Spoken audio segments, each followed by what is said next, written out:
You're listening to the Teaching Toolbox with Brittany and Ellie. Join them as they talk all things middle school.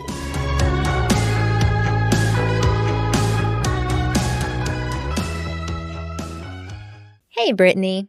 Did you ever do the countdowns as the end of the school year got closer, like 7 Mondays left or 4 Fridays left, that kind of thing? I would almost always start putting numbers on the board down in the corner around spring break, representing how many days we had left. I wouldn't say a word.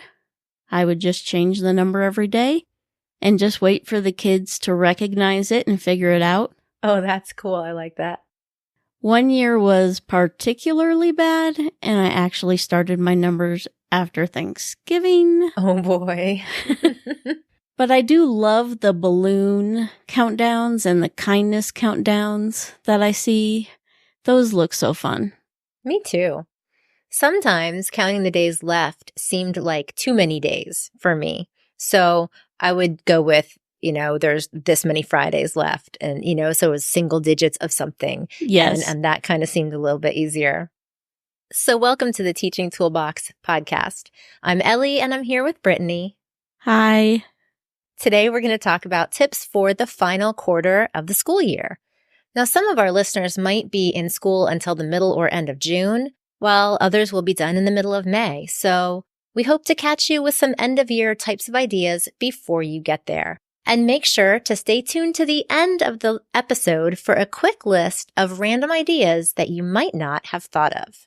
I'd also like to quickly mention before we get started, we know that writing a review can take a while. And there's not always time to do things like that.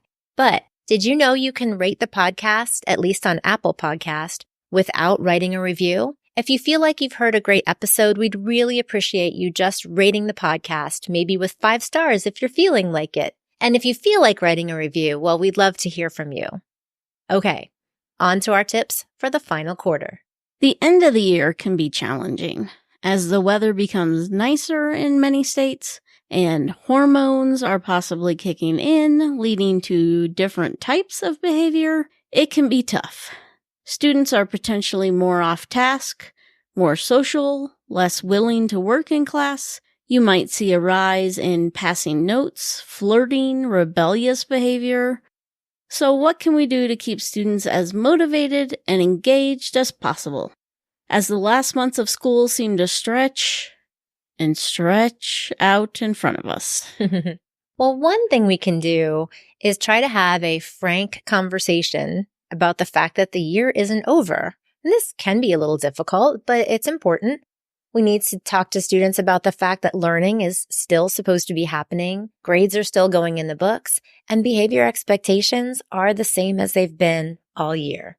Yeah, I used to be the grade level leader, and so was responsible for giving those no-nonsense, knock-it-off type lectures to the kids. But as you start the last quarter, it might be a great time to review and practice class expectations that were set out at the beginning of the year. Or maybe you reviewed them again and changed them up a little bit at the semester. Ellie has a great class expectations wheel that students can complete, color, and make their own if you think your students would like that. Or you might even let students help craft some new rules for this point in the year, things that they think should happen in order to make the rest of the year go smoothly. Within reason, of course, things that you would normally agree with as well. Brittany has an activity to help review behavior and make rules as a class. So we'll link both my and Brittany's activities in the show notes. And then as those last months pass by, you can point to those expectations and consequences that you have discussed with them. Back in our behavior and discipline episode, which was episode 4, that one has been very popular. We discussed some ways to manage group behavior and individual behavior during the school year. Perhaps pull up that episode and take a listen. We don't want to go through all the ideas from that episode, but one of the group behavior management ideas was writing a word on the board like recess as a reward that they could earn, and then erasing letters as the class's behavior warranted. I do like using the words on the board idea. One kind of more positive approach to that same idea might be starting them out with the first letter of the word and then adding letters on as their good behavior warrants and leaving the word as kind of a mystery. So they really want to find out what it says. At one point in my teaching career, I used to make the reward like a little bit longer, the word a little bit longer, or make it a phrase, because sometimes they would get the reward really fast because they'd be like really, really good because they wanted to get it. And if it was something short like recess, they would have those letters flipped over super fast. So maybe I would make it longer like pizza party or something like that. And I would tape small pieces of construction paper to the board. Now I suppose could use magnets too, but I tried to tape it so they couldn't flip them over really quickly and peek at the letters. So each piece of paper had a letter written on it, and the letter faced the board so students couldn't see it, thus the need to try to peek at it. Then when the class earned a letter, they could choose which letter they wanted to flip over. They didn't have to do it in order, so they could get a hint and try to figure out the word. And then once all the letters were flipped over, they got that reward. And then if class behavior wasn't acceptable before they had gotten that reward, the letter could get flipped back to blank. So they could, lose that letter. So either way, taking letters away or earning letters, depending on what you think would work best for your class, is always a great idea. And then for individual students, we have specific behavior contracts or specific interventions that might be needed. And again, we talked about that a bit in episode 4 if you want to go back and check that out. So what else can we do to keep students engaged and motivated? We know that many of even our best behaved students get more chatty towards the end of the year. Mm-hmm. So one idea is to give students some designated time to talk. Set a timer for a couple of minutes, let them get the talking out of their system, and then use your regular rewards and consequences for any students who don't get to work once that timer goes off. That sounds good. You could also try to use activities that allow students to talk, collaborate, and discuss. I used to often use collaborative problem solving in my math classes throughout the year, so students were accustomed to having the chance to talk in math class. It was kind of normal. So these types of activities would continue and give them that opportunity to get some of that energy out through class discussion. I agree. We would tend to do more group projects as the year went on. Most of the year, our students were treated pretty strictly. They had to walk silently in straight lines everywhere they went. They had assigned seats in every single classroom. So if they behaved well throughout the first 3 quarters, then 6th graders would earn the advantage of getting to have those conditions relaxed during the 4th quarter. So we would let them know that they had earned our trust and respect, and we would allow them to walk in small groups. We would allow them to talk quietly in the halls, and we would seat them with one friend.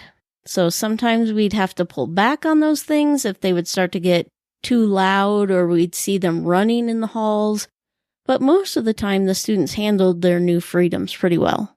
Mm-hmm. It sounds pretty similar, too. I remember during maybe not the whole quarter, but the last month or 6 weeks of the year, we would let them choose their groups to sit with or choose a friend or two that they wanted to be with so that they could earn, that and then maintain that by behaving the way that they needed to. So that works well. As we also mentioned in episode 12 about classroom economy systems, we often wove the discipline system and field trip system together.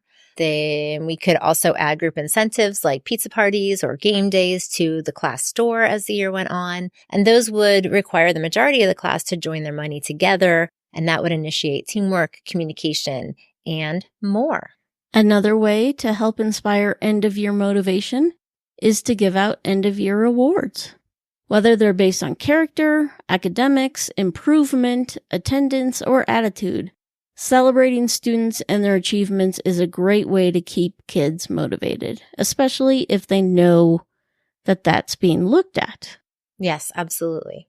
You can also keep kids motivated during class by including more hands-on activities to help keep them engaged, like In math class, introducing surface area by having students measure several different sized boxes and try to come up with formulas for how to calculate surface area. So instead of just direct instruction, more hands-on activities where they can potentially explore and discover some concepts.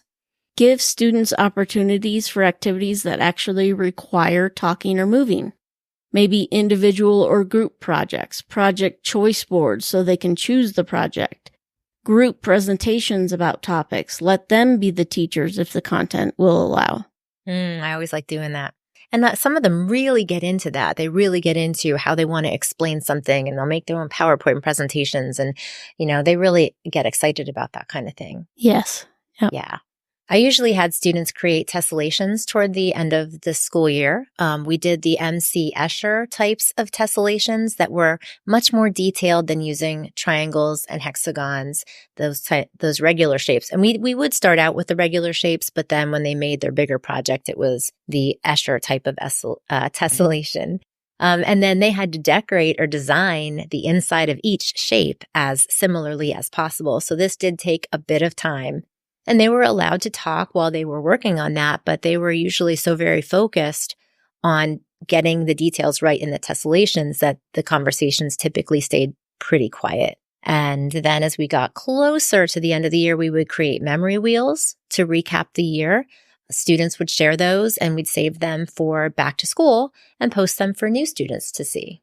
We did something a little similar, although we had the kids write letters to incoming sixth graders about what the school year was going to be like for them. And then we saved those and put them on the student's desk for the first day of school the next year. Oh, I love that. That's awesome. So before we go, we have a few more ideas for the final quarter that didn't fit in anywhere else. These are some of the more random and quirky things to get you by those last 9-ish weeks. You could send home a note to parents about the need for deodorant. Oh, yeah. That's a good one. You can collect photos and videos from students and parents and make a short video of your class to help remember the year. And perhaps a parent volunteer could take that on and help you out with that. You could double down and send home a note about the trials and tribulations of growing up and the support that students really need. Mm-hmm. You could have a fabulously fun Friday each week or every other week. Hold the kids back in a detention room who have missed work and let those who are all caught up go have extra recess or play a large organized game like capture the flag or something like that. You could get yourself a treat on Fridays to celebrate making it through a week. Starbucks, Sonic, Target, they're calling your name. I like that one. Treats are fun. You can give the students more responsibility. Maybe stop checking their planners every day or skip roll call and have them take attendance for you. We all saved those big assignments or projects for last quarter, but remember to have fun with them too. If you do a speech on a country of the world, work in a fun food challenge too. Makes me hungry. Create a paper or digital memory wall for students to share all that they remember from the year. Order t-shirts for the class with parent contributions, of course. Don't do that all by yourself. Mm-hmm. And wear them on field day and field trips to help unite and bond your class even further. If you can get in the habit, this is a great thing to do at the beginning of the school year so the students have them all year long. Mm-hmm. We did that most years, and we would have students, create the designs, and then we would vote on the designs and that kind of thing. And I actually still have some of my t-shirts from 25 years ago or more. They're sitting in my drawer. I never got rid of them. I would have the students sign the design. Oh, yeah. And so their little sixth grade signature was in there. That's awesome. And then our last quick tip for you is to clean up and pack up the room slowly as you're approaching the end of the year, so you're not doing everything for packing up in the last, couple days. I'm sure you have some great ideas for this time of year as well. If you have other tips and suggestions for the last quarter of the year that you'd like to share, please let us know in the comments on IG or Facebook. We hope this episode gave you a few new ideas you can add to this aspect of your teaching toolbox. We'll see you next time. Bye. You just listened to the Teaching Toolbox. Follow them on your favorite platform for more episodes and share it with a friend.